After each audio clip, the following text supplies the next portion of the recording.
Hi friends, இன்றைக்கி நம்ம அடைமொழியால் குறிக்கப்பெறும் நூல்களை பற்றி பார்க்க போகிறோம். ஃபர்ஸ்ட் ஒன் பார்த்திங்கன்னா அகநானூறு என்ற நூல் வந்து அடைமொழி. எந்த அடைமொழி பார்த்திங்கன்னா நெடுந்தொகை.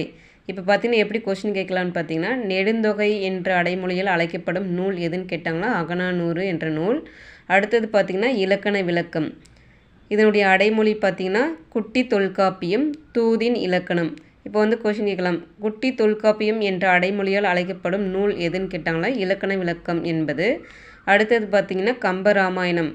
கம்பராமாயணத்துடைய நூலுடைய அடைமொழி பார்த்திங்கன்னா ராமவதாரம், ராமகாதை, கம்பசித்திரம், கம்ப நாடகம், இயற்கை பரிணாமம். இப்போ வந்து இது வந்து பொறுத்துக்களை வந்து கேட்டிருந்தாங்க. இயற்கை பரிணாமம் என்ற அடைமொழியால் அழைக்கப்படும் நூல் எதுன்னு பார்த்திங்கன்னா கம்பராமாயணம். அடுத்தது பார்த்திங்கன்னா கலித்தொகை.